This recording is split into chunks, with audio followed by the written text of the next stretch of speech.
Hi, I'm Marjorie. 10 years ago, I was told to pack my things and never come back. My mother called the police. My father stood silent. And just like that, I became the girl they never had. Last week, my brother-in-law walked into my resort, smiled like nothing happened, and said, "Hi, Madam Owner of Resort. But what do you say to someone who helped erase you? What do you do when the people who broke you pretend they don't remember the pieces? And how do you stand your ground when they show up in the place you built from that very ground? Are you ready to hear what happened next?" I was halfway through my morning coffee when the alert popped up on my resort's booking dashboard. A name appeared. Lyle Henderson. At first, I skimmed past it, like I would any other high-end family reservation. But something in my gut made me double back. I clicked to view the guest list, and there it was. Bryn Henderson. My sister. My hands stilled on the keyboard. I didn't even notice the coffee cooling beside me until the bitter aroma hit stronger than usual. 10 years. A decade of silence, of family holidays passed over, birthdays missed, texts unanswered. And now this? A booking under my roof? I stared at the screen. Solace Springs Resort. My name signed on every license, my fingerprints on every design choice. This place wasn't just my business. It was my breath, the shelter I built after being shoved into the storm. And now they were coming here? I checked the details again. Arrival, Friday afternoon. 3 nights, 4 guests. Bryn, Lyle, their 2 kids. Room preference, ocean view, near the private deck. Special note, looking forward to peace and quiet. Peace and quiet. From the people who, for a full decade, hadn't so much as sent a, "How are you?" but now wanted to retreat into my sanctuary as if none of it happened. I didn't even realize I'd clicked away until I found myself staring blankly at the front page of the online reservation portal. Then my phone buzzed. A text from Nadine, an old friend from college.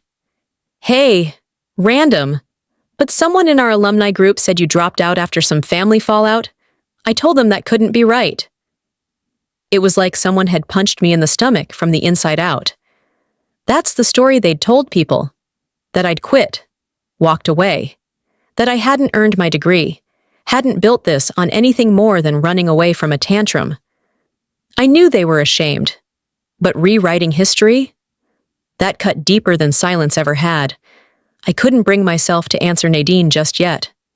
Instead, I stood and paced through the resort's main corridor, taking in the soft music, the scent of citrus and linen in the air, the click of heels on tile. This was mine, every inch, built from scratch when no one believed in me. Not family, not even friends who'd faded as soon as things got complicated. Weddings, funerals, holidays, they'd all come and gone. I'd seen the photos, sometimes tagged by distant cousins. My parents smiling next to Bryn, their arms wrapped around her kids. My spot in those pictures had been replaced by air. I never planned to be found. Solace Springs was designed off the main tourist grid, tucked away behind dunes and palms, quiet by intention. I wasn't hiding. I just wasn't inviting anyone in. But now they were coming, and I couldn't tell if it was an accident or a test.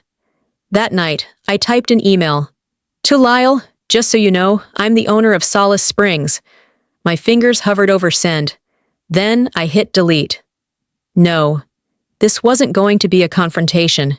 It would be a quiet unveiling, like peeling off wallpaper and letting someone see the cracks underneath. The next morning, I called my front desk team into a short huddle. "Treat the Henderson reservation with top-tier service," I said calmly. "Full VIP protocol, no shortcuts." Carmen, my guest services manager, raised an eyebrow. "Any relation?" "Just long-time acquaintances," I replied. She nodded, not pushing. Professionalism always came easy at Solace Springs. Still, I walked with her to the front desk afterward and opened the welcome card intended for the Henderson suite. Usually, we write the guest names in bold script. "Welcome to Solace Springs, Henderson family." I picked up a pen and crossed it out. Instead, I wrote, "Welcome to Solace Springs, owner Marjorie Walker." The door to my office stayed closed the rest of that day. I pretended to be buried in planning our spring guest package, but I kept checking the time. Friday was coming. Late that afternoon, my phone rang again. A voice, smooth and overly confident. "Hi, I'm Lyle Henderson, just confirming our family check-in for Friday." I let the silence stretch for a second longer than necessary. He hadn't recognized my voice. Of course he hadn't. Then I smiled. Not the kind people see in photos, but the kind you wear when your back is no longer against a wall. "Yes," I said softly. "We're expecting you." The reservation had been confirmed. Official, done. Lyle Henderson, checked. Bryn Henderson, checked. Their names nestled neatly among our guest list for the weekend. I stared at the screen, the font too clean for how it made me feel. One of my receptionists, Kendra, hummed as she packed their welcome basket across the lobby. "Big family," she said casually, glancing at the reservation. "Nice folks, looks like, from up north." I nodded without responding. My hands moved automatically, folding spa schedules, adding mints, sliding in the handwritten notes we prepared for every guest. I made sure their notes simply read, "We're so glad you're here." No names, not on theirs. Everyone else gets a name. They didn't earn one. Something about that made my chest tighten. I walked back into my office and sat down, forcing myself to scroll past the rest of the bookings. My eyes kept wandering to the framed photos on my wall, guests smiling in our garden, a couple hugging on the beach, staff lined up on opening day. All chosen moments, all deliberate. That wasn't always the case. I remembered the first time I noticed it. A holiday card from my parents arrived in my inbox, the kind they sent to friends and extended family. There was a photo at the top. My parents, Bryn, Lyle, their kids, someone else's kids. Everyone smiling, gathered at our old family lake house. I zoomed in, scanning the frame like a stranger. I wasn't in it. At first, I assumed it was a one-time thing. Maybe they used an older photo. Maybe I had been sick that weekend. But year after year, more cards came. Different backdrops, same people, still no me. Then there was the newsletter Vera sent to her church group. A friend of a friend forwarded it to me years ago. I wasn't mentioned by name, but there it was. Bryn continues to do amazing things in education, while our youngest, Lyle, has taken on some big projects in real estate. Marjorie is pursuing her own path. Her own path. That's what you write when you want people to stop asking questions. When you've cut someone out but want to sound poetic about it. I stopped sending Christmas gifts after year 5. No one noticed. Or at least, no one cared enough to ask why. I leaned back in my chair, looking out the office window that faced the garden. The hibiscus were blooming strong this year, deep coral and crimson. Flowers that had no memory, just beauty. Did Bryn ever think about me when she walked through airports? Did she ever stop before writing a caption like family vacation and wonder who was missing? Or had I become a ghost she was trained not to see? Sometimes I wondered if Lyle knew the full story, or if he even cared. The man always had a talent for selective focus. Maybe they both convinced themselves I chose this distance, that I preferred the silence. That made it easier, didn't it? Later that afternoon, I checked my phone out of habit. A notification pinged from my business Instagram. Someone had tagged Solace Springs in a post. I opened it. There was the article, the one from the travel magazine that had profiled my journey as a female founder. How I'd built the resort from nothing, the philosophy behind it, the photos of our staff laughing in sunlight. Vera had shared it on Facebook. Her caption read, "Proud of what some people can do when they learn to take responsibility." A chill crawled down my arms. I scrolled the comments. Bryn's touch is everywhere in this. Such class. She must get her design sense from you. Not one correction, not even a thank you, but this is Marjorie's work. Nothing. I deleted the app without thinking. Not just the post. The entire app. My phone suddenly felt too heavy, like it carried more than just updates. Outside, the resort buzzed with guests heading to the beach, ordering iced drinks, asking where to find the best hammocks. I stepped out, and wandered the grounds, as if I didn't already know every path. I built this place so I'd have somewhere that felt safe. Somewhere I couldn't be edited out of. But today, it felt like they had slipped through the cracks anyway. I passed the mirror near the main entrance and paused. Just for a second. I looked into my own eyes, tilted my chin up, practiced. "Welcome," I said aloud, but the word stuck halfway. It didn't feel natural, not when I imagined Vera standing at that door, suitcase in hand, giving me the once-over like she used to when I wore sneakers to church. I walked away before the sentence finished itself. That evening, the sun dipped low behind the palms, casting long shadows across the walkway outside the reception area. I lingered behind the desk to check the next day's schedule when Mateo, one of our newer attendants, approached with a casual smile. "So," he said, flipping through tomorrow's arrival sheet, "the Hendersons. They family of yours or something?" I looked at him, not startled, just still. A beat passed between us. I smiled.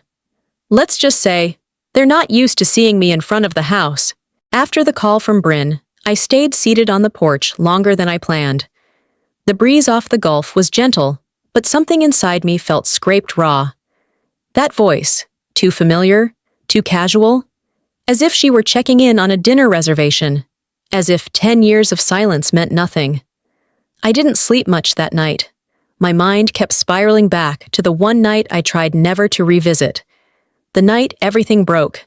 Not the slow fade that came after. Not the quiet years. I mean the rupture. The moment I went from daughter to stranger in my own home. It was late spring. I had flown back to Santa Rosa for what I thought was Dad's promotion dinner. Vera had sent a short text, unusually warm. "Would love to see you. It's time." I remember staring at it for a while, unsure if it was a real olive branch or bait, but I went. Naive? Maybe. Hopeful? Absolutely. The house looked the same. Trim hedges, that ridiculous dolphin mailbox she insisted made us approachable. Inside, everything had the feel of a staged photo.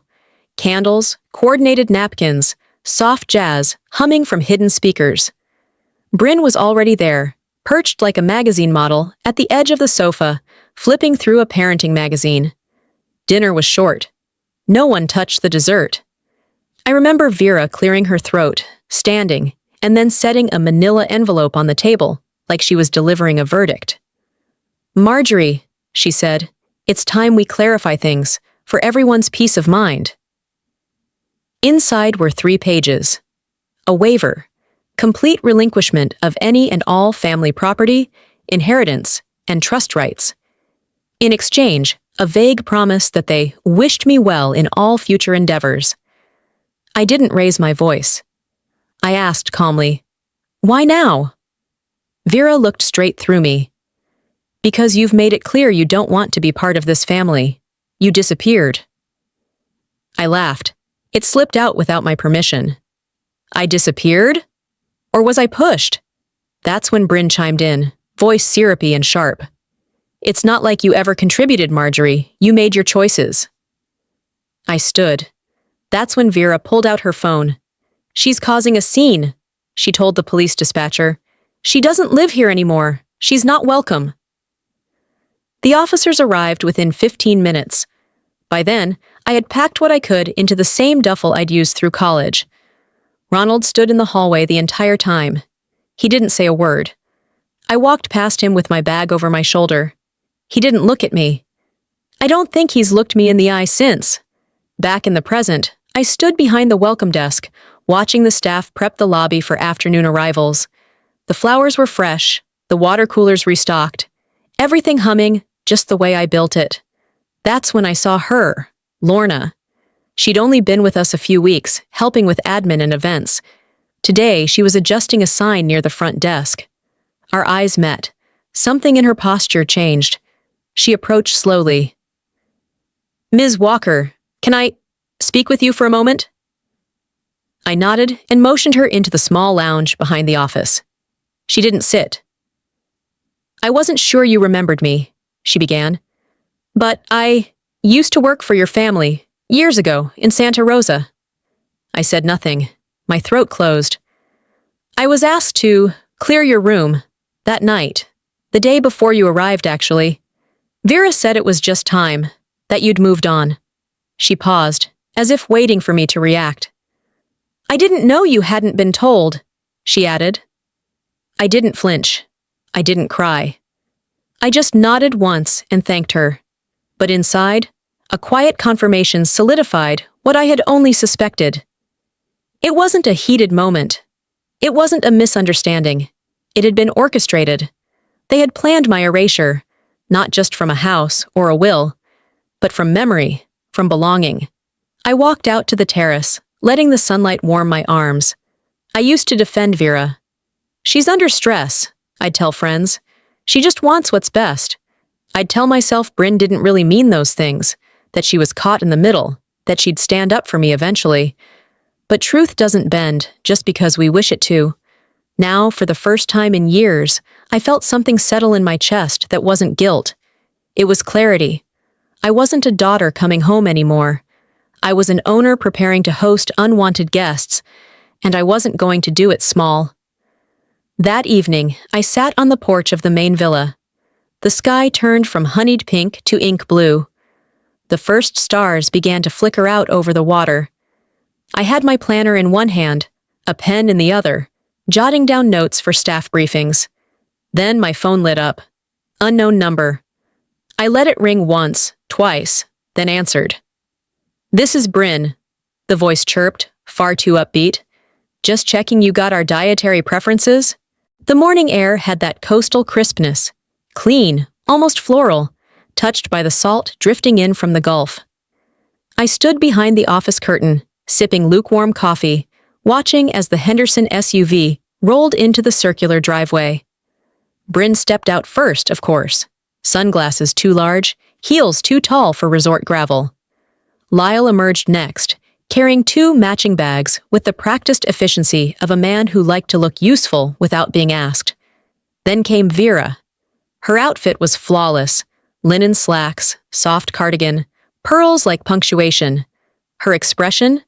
That serene, practiced social smile she wore like armor at funerals, fundraisers, and now, evidently, resort check-ins. I didn't go out to meet them. Carmen handled the welcome while I stayed inside, watching through the lobby's security monitor. I didn't trust myself not to freeze. Or worse, speak. 10 minutes later, Carmen returned with a glowing report. That's your family? She asked, brows lifted. Lovely people. Very polished. I gave her a tight smile. They polish well. Later that afternoon, I checked the housekeeping notes. Bryn had left a handwritten request. Can we have almond milk instead of dairy? Bryn. The smiley face was what did it. She didn't say thank you. She didn't say hello. Just a dietary preference signed like we were old college roommates planning brunch. I walked back into my office and closed the door softly behind me. That night, I couldn't sleep. I opened the storage box I kept in the closet, one of the few things I had kept after everything fell apart. Inside, beneath old resumes and college notebooks, was the wedding invitation Bryn had sent me over a decade ago. And under that, the card she never knew I saw. The thank you card.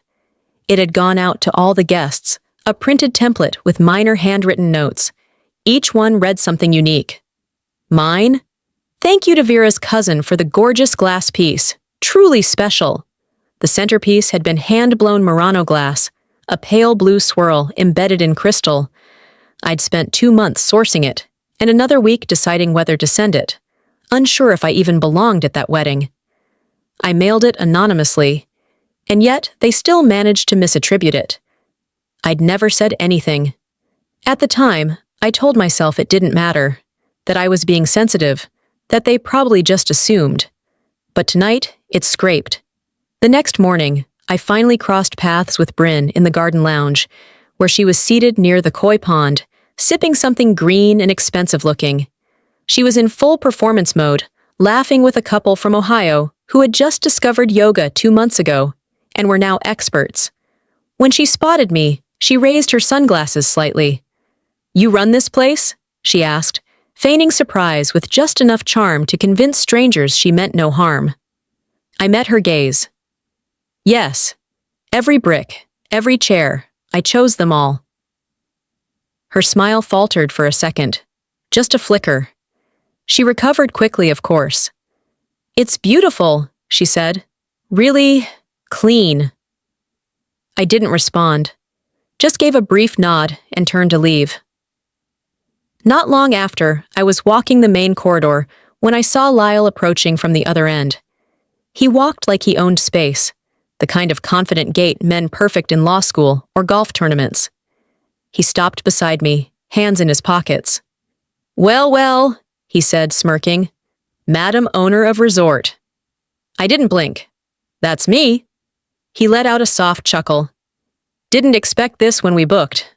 Bryn thought it was some boutique place run by a management company. It's not, I said plainly. It's mine. He nodded slowly, as if recalculating something. Impressive. Then he walked off, whistling a tune I used to hate when he hummed it during dinners I wasn't invited to.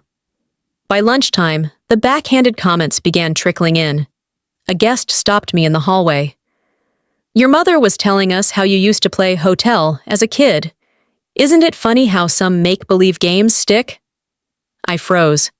What exactly did she say? He smiled, meaning no harm. That you'd line up your stuffed animals and act like they were guests. Said you always liked being in charge. I nodded, thanking him, and walked away. I could picture it exactly. Vera, glass of Chardonnay in hand, speaking just loud enough to plant a seed of amusement, the kind that looks sweet on the surface, but turns sour once it settles. That evening, I called a quick staff huddle in the kitchen hallway. No complimentary upgrades for the Hendersons, I said calmly. Full price billing, just like everyone else. Carmen blinked. Even for family? Especially for family. I returned to my office and checked my inbox. New email. Subject: Room upgrade request from Vera Henderson. I stared at it for a long minute. Then, without a word, I clicked decline. The message blinked on my tablet screen, sitting like a mosquito bite I couldn't quite scratch. From Vera, naturally. We could have stayed longer if you had told us earlier. Pity there's no space now. No space. From the woman who once told me I was too much for any room in her house. I didn't respond. I simply forwarded the message to Carmen and added a single note. Do not adjust their checkout. If there was one thing I'd learned, it was that some answers didn't belong in a reply. They belonged in the way you stood your ground. Later that day, I passed Lyle by the juice bar. He had that smug vacation smile he wore at every family event. I used to wonder if he practiced it in the mirror. Hey, he said casually. If by chance you have some cancellations, Bryn was saying it'd be nice to extend a few days. You know, unwind a little longer. On the house, maybe? I didn't stop walking. We treat all guests equally, Lyle. Same rules apply. He raised an eyebrow but kept the smile. Right. Of course. Just thought I'd ask. Of course he did. That evening, I went to the office after dinner, not because there was pressing work, but because I couldn't shake the discomfort settling under my skin. I opened my archived email from grad school, scanned through folders of grant applications, recommendation letters, and then I saw it. A newsletter, brightly designed, showcasing notable alumni. I clicked it open. Right at the top, a feature on Bryn Henderson, leading women in tech. Photo included. It was me. The photo was taken outside the research lab I used to pull all-nighters in. I was holding a conference badge, smiling half awake after 40 hours of coding. My name cropped out. Her name placed underneath. My throat tightened, a knot rising without warning. That photo was also on the wall in the Solace Springs lobby, enlarged and backlit, labeled, Where the Journey Began. Except the journey had a thief in its first paragraph. I printed the article, circled the misattributed caption in red, folded it neatly, and slid it into a plain envelope. At dawn, I slipped the envelope under their door. No note, no confrontation, just the truth, hand-delivered. By lunchtime, the storm rolled in. Bryn appeared at the edge of the patio dining area, waving a copy of the article like a flag of indignation. She approached my table with a syrupy smile, too sweet to be real. "Is this what we're doing now?" she asked, digging up the past. I stayed seated. No digging, just correcting. She laughed, sharp and airy. "It was a misprint. I didn't even notice until it was already published. Besides, you weren't really in touch back then. Everyone thought you dropped out. And you let them." Bryn placed her hands on her hips. "You've always been so dramatic. It was just paperwork. You didn't want to be involved in the family stuff, remember?" I reached into my bag and pulled out another envelope, worn and creased from being carried for years. Inside was the unsigned contract Vera had once handed me, the one demanding I relinquish all rights to the family estate. I placed it between us on the table. This? I never signed. And not because I didn't want to be involved, because you never asked if I wanted to stay. You just made sure there was no place left for me. Her face stiffened, the mask cracking. "This resort exists," I said evenly, "because I refuse to sign away who I am. Don't ask me to forget that."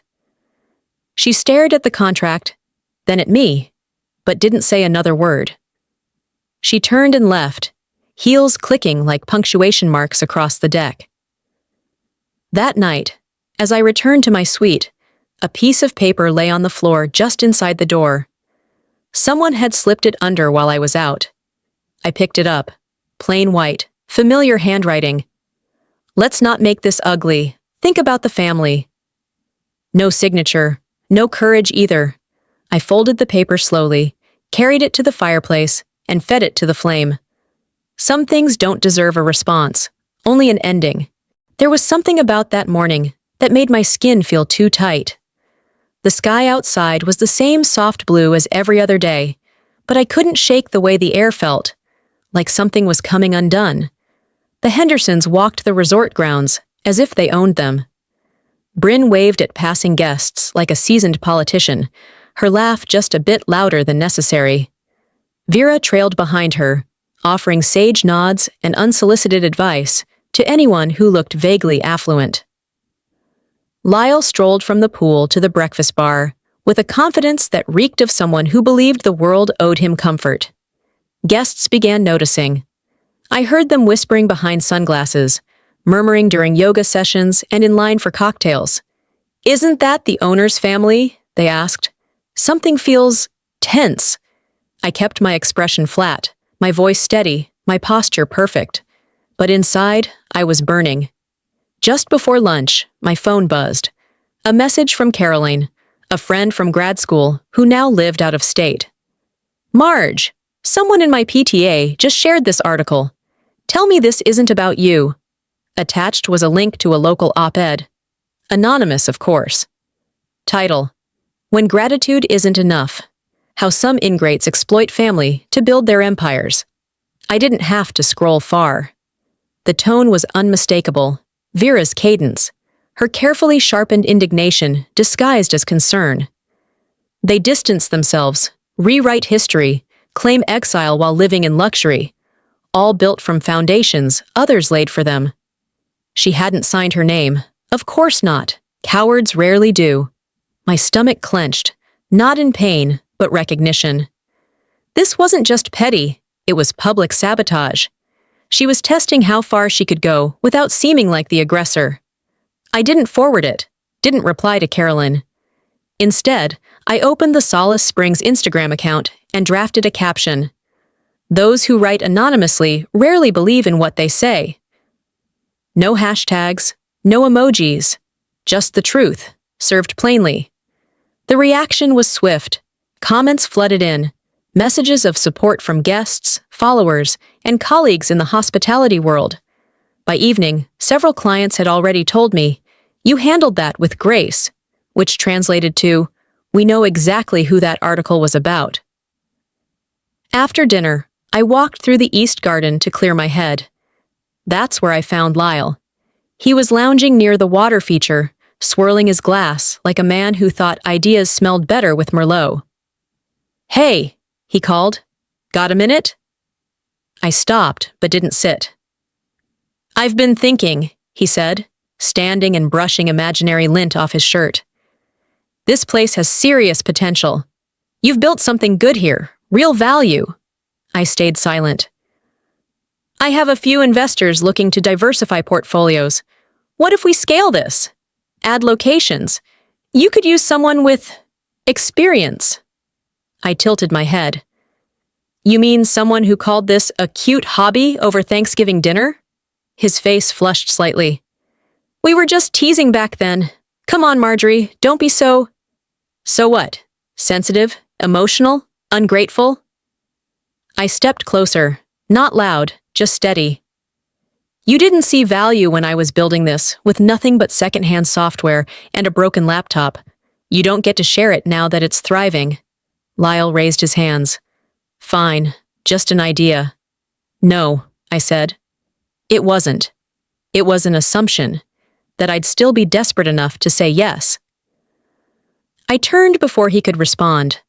I didn't need to explain my worth anymore. Not to him, not to any of them. Back in my office, I gathered the leadership team for an after-hours meeting. "We're implementing a new guest policy," I told them. "If any guest targets a staff member, verbally, online, or otherwise, we remove their privileges. No warning, no negotiation." The room was quiet. Then Carmen nodded. "About time." Later that night, as I returned to my suite, I spotted something on the floor.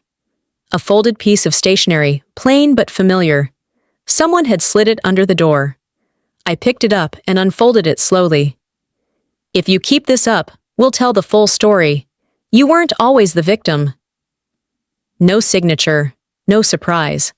I sat down, picked up my phone, and scrolled through contacts I hadn't touched in years. One name blinked back at me, someone who knew all the pieces I hadn't yet told. I tapped the screen. It rang once, then twice. I hadn't called Nadine in years. We used to talk every month after college, then every season, and then, well, time has its way of thinning even the strongest threads. But that night, as the paper under my door smoldered into ash, I found her number and hit dial. "Marge?" Her voice surprised but warm. "Are you okay?" "I'm not sure," I said, "but I need to ask you something." We talked for 20 minutes before she said what I already knew. "Your mom sent that article," she confirmed. "She forwarded it to our local parent board group last week, said it was inspired by a relative's betrayal. I didn't say anything. I didn't want to stir things up if it wasn't about you. But it was about you, wasn't it?" "Yes," I said.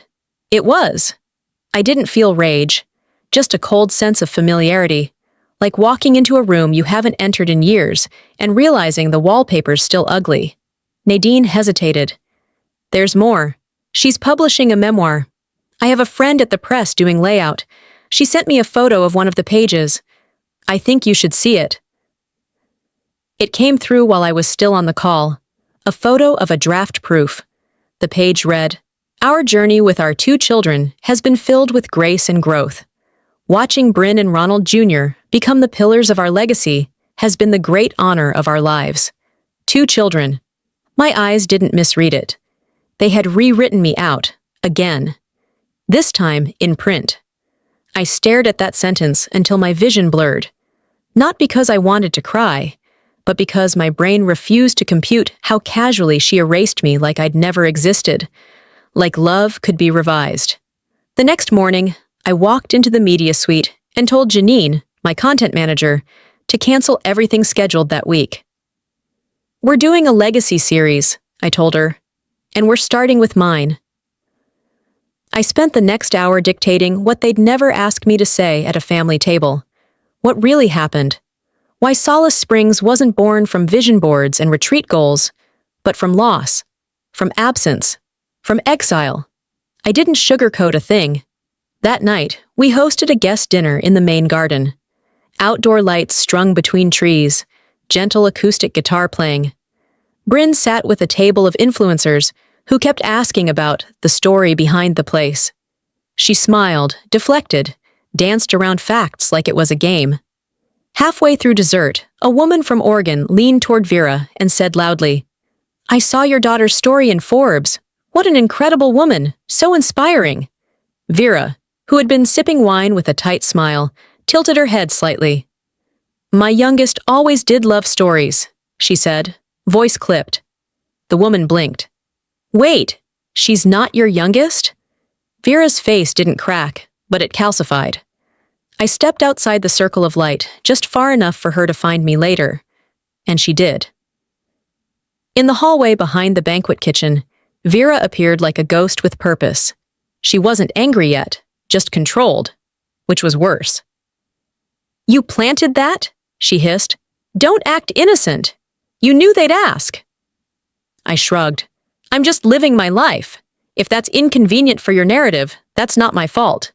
She stepped closer, jaw tight. "Don't twist this." "No," I said. "That's your specialty." She didn't answer. Just turned and walked away like it was beneath her.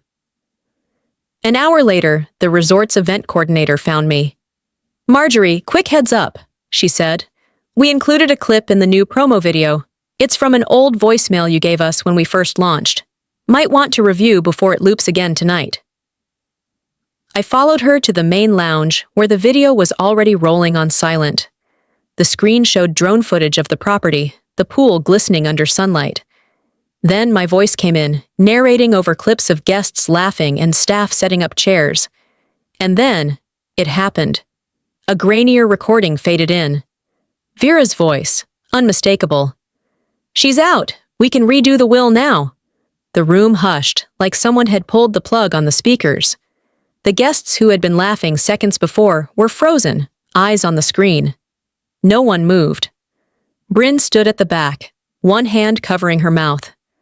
Vera stormed out through the lobby doors, leaving her wine half-finished. Bryn followed wordlessly. I looked down at my watch. 10 years, I whispered to no one in particular. It only took 10 years to tell the truth in front of strangers. The sky turned lavender just as the lights flicked on around the lawn. Tiny bulbs strung across the palms gave Solace Springs the kind of glow that made people believe in happy endings. I stood by the bar, nodding at the staff, answering a few last-minute questions. Everything was in place for the Founders' Gala. Everything, except me. The whispers had started by noon. Guests noticing how I didn't sit near Vera. How Bryn's compliments were a little too loud. How Lyle laughed too much at his own stories. By evening, the tension had matured into something you could smell in the air, like ozone before a storm. Vera arrived in a sequined jacket, better suited for a film premiere. Bryn followed, wearing heels too high for the gravel. Lyle wore his usual performance grin. They stepped onto the property like they were being honored. Guests greeted them politely, some enthusiastically. But I watched the side glances, the way conversations slowed when I entered the circle. It was clear something was unraveling, and everyone could feel it. Halfway through the event, Bryn sauntered up to me with a champagne glass she barely sipped. Her tone was calm, but her eyes held warning. "You know," she said, brushing invisible lint from her sleeve, "Mom's been wondering if maybe it's time to revisit the will, given all this exposure." I stared at her without blinking. Then, slowly, I set down my drink and reached into my clutch. Out came a folder, sleek, white, heavy. I laid it on the cocktail table between us. Inside were printed emails, time-stamped voicemail transcripts, and the original property deed for Solace Springs, with every signature but mine. The evidence of who had been erased and how deliberately. I flipped to the final page and tapped the bolded sentence. Recipient excluded due to voluntary withdrawal from family legal structures. I looked up. "By all means," I said. "Let's revisit it. But this time, let's do it with witnesses." A hush fell around us.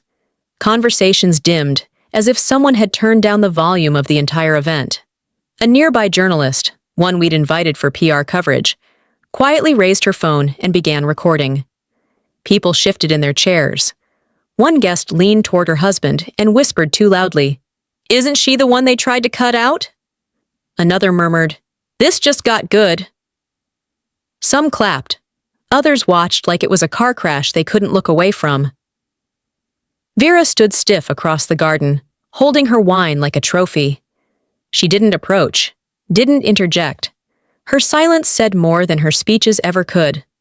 Later that night, the journalist posted an Instagram story from the event. A short clip of me holding the folder. Her caption reading, "Tonight I witnessed a woman reclaim her name." Within an hour, it had been reshared across local platforms. The story hit 2 community news sites by morning. One headlined, "Founder confronts estranged family at gala. Legal drama unfolds at luxury resort." But the headline I remembered came from Vera herself. "We always supported her from the background," she told a guest who asked why she wasn't mentioned in the articles. I turned just in time to hear her say it. My voice cut through like frost. "No, you built a family where I had to leave just to breathe." It was loud enough for every nearby ear to catch. The gasp from a woman behind me made my spine straighten. The silence after felt like a verdict. Bryn stormed off first, clutching her clutch like it was a weapon. Vera stayed behind, glass trembling slightly in her hand, face pale but held together. She didn't speak again that night. As the crowd thinned and the music returned to something softer, I noticed the press still loitering near the driveway, waiting. I walked toward them slowly, my heels quiet on the stone path. They raised their cameras. I stepped forward, shoulders back. "Now ask me," I said, "who I really am." The morning after the gala, Solace Springs felt off. Not broken, but quieter. Like the air had been cleared, though no one dared admit it aloud. Guests tiptoed around the breakfast buffet with the kind of polite silence reserved for the aftermath of arguments not meant for public consumption. Still, there were nods. A few steady handshakes. A woman from Vermont clasped my hand and said, "We saw the video. Took guts." I smiled, murmured thanks, then returned to the office before the emotions could stick. Online, the comments kept rolling in. Some clapped back at the journalist, questioning her intent, while others praised her for giving me a voice. One local account called me a quiet storm. I didn't respond. I didn't need to. Around 10, my phone rang. I didn't recognize the number until the second ring. "Marjorie," the voice said. I froze. "Dad?" There was a long pause, like he had to rehearse his next words. "I just wanted to say..." His voice cracked. "Your mother's upset. But maybe she needed this. We both did." I said nothing. "I should have said something back then," he continued. "I should have stopped her, or at least asked you if you were okay. But I didn't. I wasn't afraid of you, you know." "I know," I said quietly. "I was afraid of her," he finished. The silence on the line was heavier than any scream. For a moment, I thought he might hang up, but he stayed. "I don't expect you to forgive us," he said, "but I didn't want this to end without telling you. I was wrong." It wasn't absolution, not even close, but it was something real in a world that had mostly handed me silence. "Thank you for saying it," I replied. That was all. Vera didn't speak to me after the gala, not during checkout, not even a glance in my direction. Her assistant came to the front desk with a small envelope. Inside was a generic thank you card, unsigned, just the typed words, "Thank you for your hospitality." I stared at it for a full minute before tearing it down the center and dropping it into the recycling bin. I didn't feel triumphant. I didn't feel vindicated. I felt done. Later that day, Bryn texted, "I didn't know she'd say those things, but you didn't have to expose her like that." No apology, just blame wrapped in faux civility. I closed the message, muted the thread, and tossed my phone on the desk. That evening, my staff hosted a quiet toast for me in the back garden. Nothing fancy, just cheap Prosecco, paper cups, and a few small bites someone had managed to whip up last minute. It wasn't about grandeur. It was about standing with me. Carmen gave a short toast. To our founder, the only woman I know who can host a gala, burn down a legacy, and still make it look like grace. We all laughed. I thanked them, genuinely. These were my people, my real circle, the ones who showed up without demanding a spotlight. After the toast, as I returned to my office, I noticed something tucked under the edge of my doorframe. A folded piece of lined notebook paper, the kind kids use for spelling tests. It was from Amelia. In crooked, rounded letters, it read, Aunt M, can I be like you when I grow up? Love, Emilia. No one had to tell me who gave it to her or why she slipped it under my door instead of handing it to me in person. She knew. Children always know. I placed the note beside my desk lamp, next to the plaque we received for Best Boutique Resort on the Gulf. Between the two, I knew which one I'd protect if there was ever a fire. As the sun dropped lower in the sky, I walked to the beach, barefoot, letting the sand cool the tension still tangled in my chest. A woman passed me on the shoreline. I didn't recognize her, but she stopped mid-stride. You're her, right? The one from last night? I nodded slightly, unsure what she wanted. She smiled gently. Thank you for what you said. I needed to hear that, from someone like you. I paused, the breeze brushing hair across my face. So did I whispered. The news cycle began to move on. Fewer questions came in. The front desk staff stopped whispering when I walked past.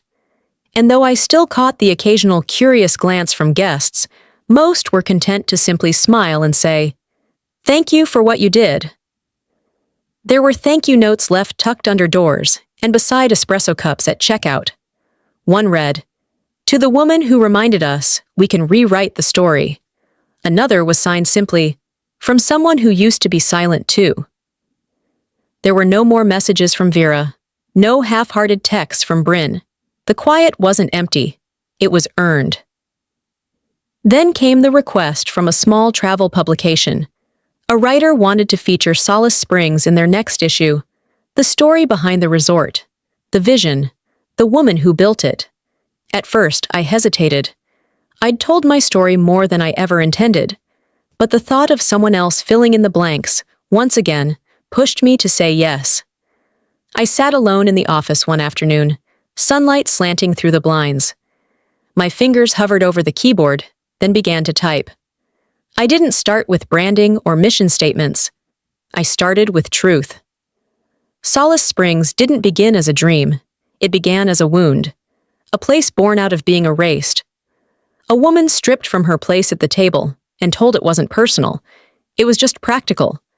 I described the day I bought the land, how I sat in a notary's office 2 towns over, holding a check I'd cashed in from every bit of savings and investor goodwill I had. I was terrified. No family to call, no one to ask. Am I crazy for doing this?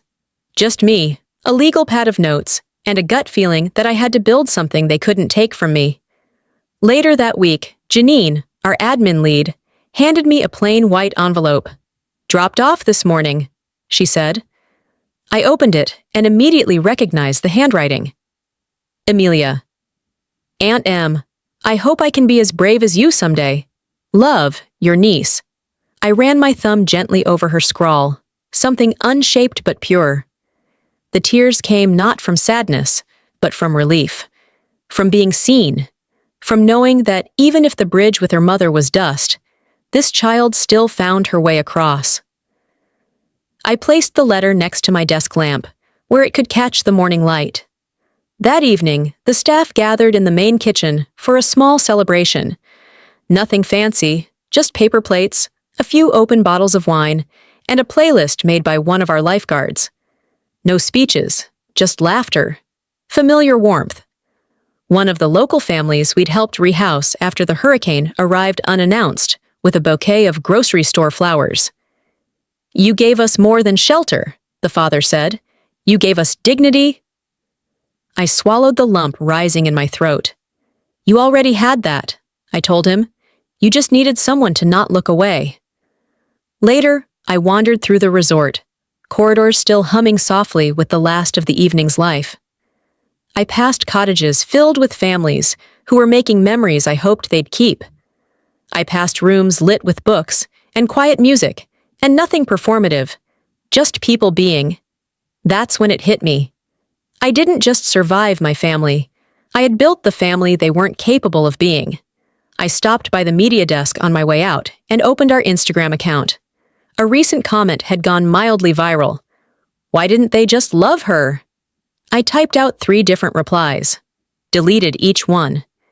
Instead, I posted a photo of the sun dipping behind the water, the sky a fire-washed orange. Caption: "Some places heal you just by letting you stay." That night, I unlocked the private suite, the one no guest ever sees, the one staff only enter with my permission. I lit a single candle and placed it by the window. On the wall, the original deed to the property, framed in walnut and brass. Below it, pinned to a velvet board, Amelia's letter, proof of life. The quiet was unfamiliar, but not unwelcome. The kind that doesn't roar, just settles gently in your chest. Solace Springs breathed slower now. No more urgent emails, no lingering glances from staff waiting to see what would explode next. Vera, Bryn, and Lyle had vanished from our bookings, our grounds, and finally, our inboxes. Their absence didn't feel like victory. It felt like air after weeks of holding my breath. I didn't expect much to come from the gala's aftermath, but a few days later, I received an invitation to speak at a Women in Leadership Summit in Tampa. I accepted, not for exposure, but because, for once, I wanted to tell my story on my terms. At the event, they handed me a plaque for leadership through integrity and innovation. I took it with a simple nod. When the moderator asked why no family was present for the award, I didn't hesitate, because the family I built is already here. There was a pause, then applause. Not wild or dramatic, just real. Back at the resort, a voicemail waited on my office phone. I recognized the voice instantly. "Marjorie, it's Dad." He sounded lighter. "I saw the clip from the summit. You did good. You looked—" He paused, searching. "You looked free." There was a breath, not a sigh, more like something loosened. I just wanted to say thank you, not for the business or the award, but for not becoming cruel, even when you had every reason to. That's something. I didn't cry. I didn't even replay the message. I just sat there, listening to the space after his voice went quiet. A week later, he called again. This time, I answered. "I'd like to visit," he said. "Just me, if that's okay." "It's okay," I replied. "But no old business, just you and me, as we are now." That's how we left it. A few days after that, a plain envelope arrived. No return address, just my name, written in handwriting I hadn't seen in years. Inside was a short note. "I don't know how to apologize for not defending you, but I see you now. Bryn." No grand declarations, no groveling, just acknowledgement, wrapped in ink. I didn't frame it, didn't display it. I slipped it into the drawer of my private suite, the one no staff enter without permission. A drawer with a lock. Letting go doesn't mean forgetting. It means choosing what you carry and what you don't. That night, I walked the beach barefoot. The tide was calm, moonlight dancing over gentle waves. Each step cooled something old in me. A couple passed by with their dog, whispering about late checkouts and breakfast options. I paused, head tilted toward the stars. "Some people leave," I whispered.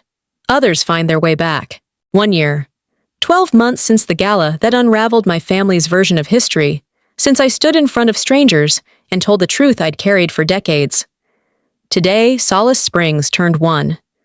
The string lights in the garden swayed gently in the breeze, casting warm shadows on white linens and centerpieces made from beach pebbles and eucalyptus. My staff moved through the space like clockwork, calm and joyful, as if they, too, understood what this moment meant. 12 months ago, I whispered to myself while watching from the office window, I wasn't sure if I was building an escape or a home. Now, I knew. Guests began arriving just before dusk. Familiar faces.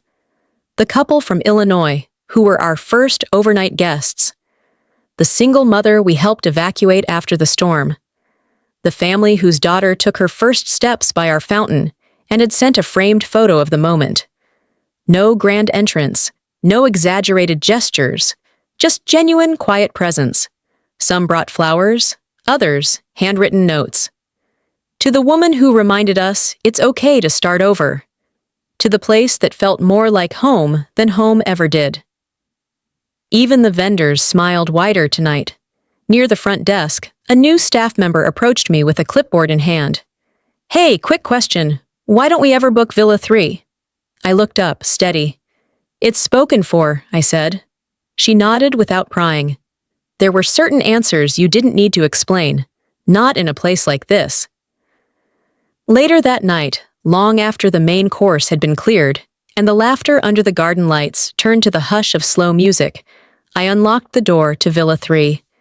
The air inside still smelled faintly of cedar and lavender. On the desk, exactly where I left them, the original deed to Solace Springs, framed in oak. And beside it, the letter Emilia had written, still folded, still powerful. I sat in the armchair by the window, letting the silence soak in. This space wasn't for guests. It wasn't even for me. It was for truth. A room where nothing had to be justified. A place untouched by rewrites. I stood when I heard the knock. Ronald, Dad, stood in the garden pathway just outside the glass door, his hands in his pockets. No expression, no fanfare. I opened the door, and he stepped forward. No apology, no explanation, just a hug. It lasted only seconds, but it was real. I didn't ask why he came. He didn't ask if I'd forgive her. We weren't rebuilding what we had. We were starting something else, something honest. When I took the mic for a short toast later that evening, I didn't mention Vera or Bryn. I didn't have to. I spoke of resilience, of rebuilding, of the cost of waiting for belonging in places that don't recognize you. Sometimes, I said, belonging isn't where you came from, it's what you build when you stop waiting to be invited. Applause followed, soft but sustained. As the guests began to drift toward their rooms or linger near the patio for one last drink, a woman I didn't recognize stepped up to me. I just wanted to say, "Your story changed how I speak to my own daughter. Thank you." I smiled, not out of pride, but because I understood. "I'm glad you're here," I said. It was nearly midnight when I walked to the fire pit by the ocean.